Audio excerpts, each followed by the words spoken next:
안녕하세요. 온라인 한의사 손영훈 한의사입니다. 제가 이 온라인 한의사 채널에서 허리 협착증에 대해서 많은 이야기를 해드리고 있는데요. 앞으로 협착증에 대한 내용을 정말 열심히 알려드릴 테니까 잘 들으시고 협착증 극복하시기 바랍니다. 허리 협착증은 이미 허리 디스크를 넘어섰습니다. 그 숫자가. 제가 해외에 가서도 진료를 하지만 해외에도 가보면 허리 협착증 환자가 어마어마하게 많습니다. 그런데 허리 협착증에 대한 치료 방법들이 별로 없어요. 물리치료, 그러다 시술하다가 수술하게 돼요. 그럼 수술을 하면 허리 협착증이 좋아지냐? 수술하고 나서도 재발하는 경우가 너무 많아요. 자, 이 복잡한 허리 협착증 어떻게 관리하고 어떻게 치료해야 될까? 또 어떻게 이해를 해야 될까? 자, 그 설명을 해드리도록 하겠습니다. 자, 오늘 제목은 소화가 안 되면 허리 협착증은 낫지 않는다. 허리 협착증은 허리가 협착된 좁아진 병인데 소화랑 무슨 상관이냐? 상관이 있습니다. 제가 지금까지 진료를 해보면 소화가 안 되시는 분들, 특히 여성 어르신분들의 경우에는 소화가 잘 되면 허리 협착증 증상이 줄어들게 됩니다. 다시 한번 설명해 드리면 허리 협착증은 척추관이 협착된 상태에서, 자, 협착된 상태가 병인가요? 나이가 들면 척추관이 당연히 좁아지는 거, 이게 병이에요? 증상이 나타나지 않는다면 병이 아닌 겁니다. 중요한 건 뭐예요? 여러 증상이 나타나는 거예요. 허리가 아프든 다리가 저리든 오래 못 걷든 여러 증상이 나타나기 때문에 병인 거예요. 협착이 되는데 증상이 없다면 그거는 병이 아닌 거예요. 자연스러운 노화의 과정인 거예요. 그래서 사람이 죽은 다음에 이렇게 해부를 해보니까 어때요? 엄청나게 협착이 심한데도 증상이 없이 살다가 돌아가신 분들이 되게 많더라. 어디에서? 일본에서. 우리보다 고령화가 더 많이 진행된 일본에서 1000명이 넘는 사람들을 해부를 해보니까 이렇게 협착이 심한데도 불구하고 증상이 없는 사람들이 많더라. 이런 연구가 있었습니다. 즉 어때요? 협착이 되어도 증상이 없는 사람들이 있다.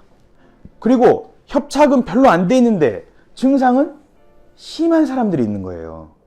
이 두 사람의 차이가 무엇일까요? 이 두 사람의 차이는 바로 내과적인 차이입니다.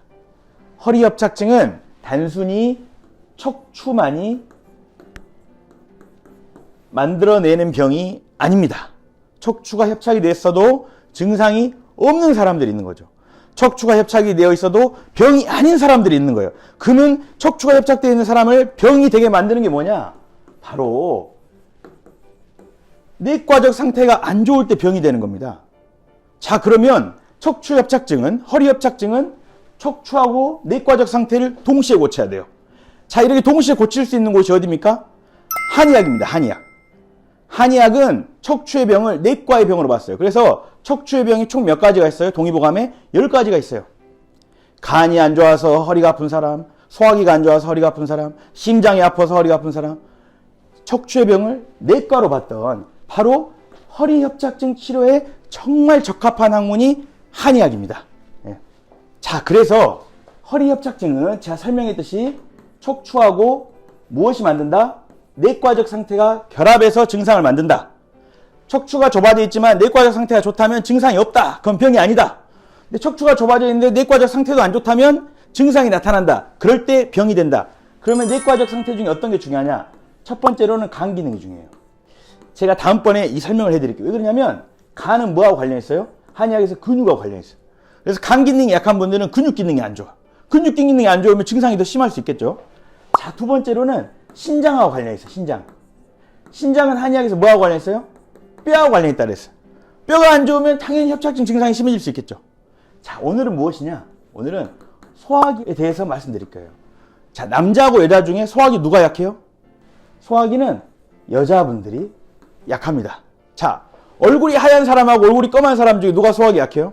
동의가 보면 얼굴이 흰 사람은 위장이 차고 얼굴이 까만 사람은 위장이 따뜻하다 그랬어요.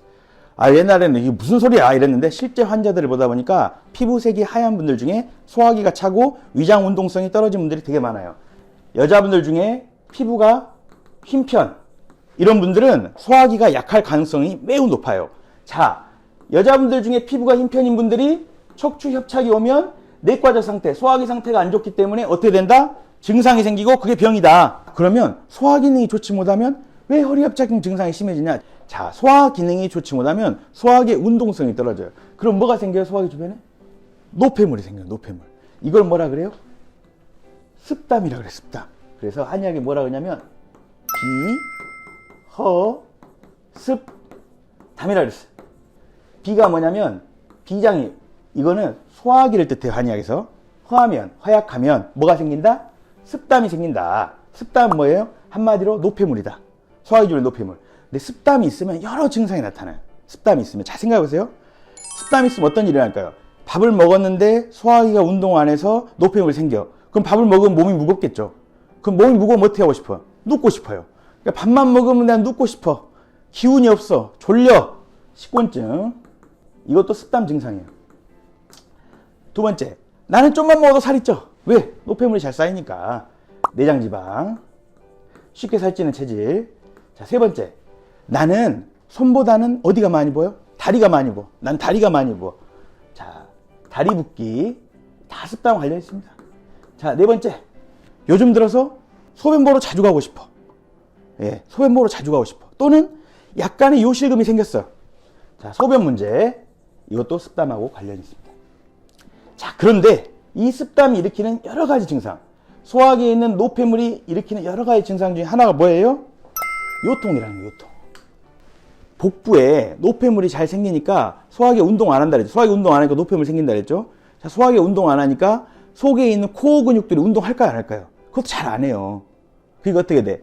척추가 튼튼하려면 허리도 튼튼해야 되고 복부 앞에서 코어도 튼튼해서 서로 이게 튼튼하게끔 운동을 해야 되는데 그걸 안 해버리는 거예요. 잘 이해 가시죠? 그러면 요통 증상이 심해진다. 그러면서 협착증 증상이 생기는데 첫 번째로는 허리 통증이 생기고, 두 번째로는 다리 저림이 생기고, 세 번째는 간헐성 파행 같은 여러 걷다 시다 하는 여러 협착증 증상이 소화 기능 때문에 생길 수 있다. 그러면 이런 분들의 허리 협착증은 어떻게 치료해야 되냐? 척추만 치료해서는 안 된다. 소화 기능을 함께 고쳐야 된다. 허리 협착증이 단순히 척추의 병이 아니라 내과적 상태와 관련이 많은 병이고, 그 중에서도 소화기와 관련이 많다는 건 이제 우리가 이해를 했어요. 자, 그러면 소화기를, 도대체 이 습담을 어떻게 없앨 거냐?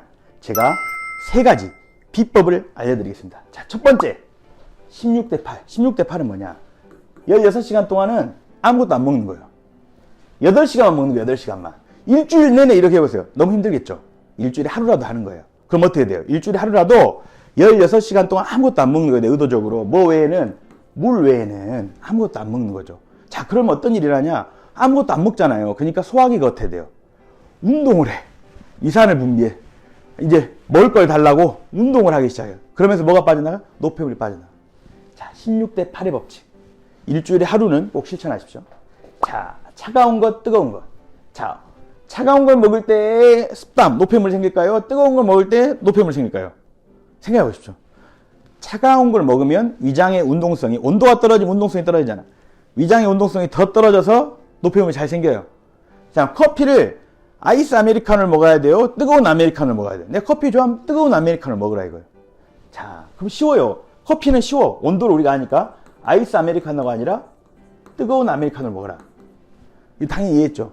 자, 그러면 밥하고 빵, 면 어떤 게 더 따뜻할까요? 이제 헷갈리죠? 밥도 따뜻하고 빵도 구우면 따뜻하잖아요. 이거는 그런 온도가 아니라 이것들이 가지고 있는 성질을 의미하는 거예요. 성질. 쌀은 언제 자라요? 여름에 자요. 여름에 뜨거운 태양을 받아 자란다. 그래서 쌀은 항상 따뜻한 온기를 가지고 있어요. 근데 빵하고 면은 언제 자라요? 밀은 겨울에 자란다고. 얘들은 냉한 체질이에요. 냉한 체질. 그러면 밥하고 빵, 면이 있으면 뭘 먹어야 돼? 밥을 먹어야 돼. 그러니까 내가 소화가 잘 안 되고 허리도 아픈데 소화도 안 되고 자꾸 노폐물이 쌓이는 것 같은 사람은 뭘 끊어야 돼? 빵하고 면을 끊어야 돼. 이해 가시죠? 아이스 아메리카노 당연히 끊어야 되고요. 뜨거운 것은 주로 한식들이 뜨거운 성질이 되게 많습니다.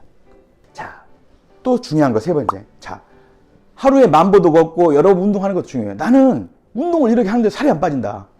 운동을 이렇게 하는데도 살이 쉽게 찐다. 왜? 언제 운동해야 돼? 소화기에 노폐물이 잘 생기는 사람은 식후에 운동해야 돼. 식후 30분의 운동이 소화기 노폐물에 중요한 거예요. 식사하고 나서 한참 지나가지고 운동하는 거는 소화기 노폐물하고 큰 상관 없을 수 있어요. 식후 30분이 중요해. 근데 식후 30분 동안 운동하면 힘들잖아요. 밥 먹었는데 운동하면. 뭘 많이 해야 돼요? 팔하고 손을 많이 흔들어 주라 그랬어요. 팔하고 손을. 자, 내가 사무실에 있다.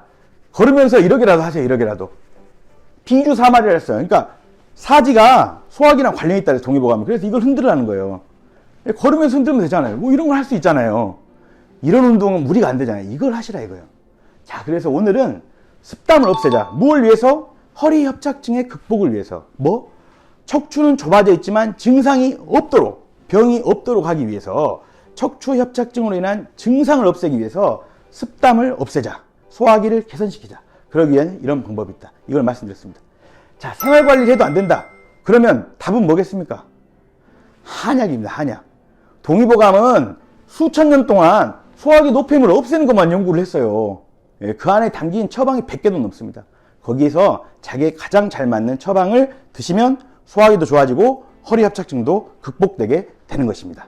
자, 오늘은 소화기를 치료해서 허리 협착증을 극복하는 방법에 대해서 말씀드렸습니다. 오늘 말씀드린 내용들 잘 실천하시면 좋겠습니다. 감사합니다.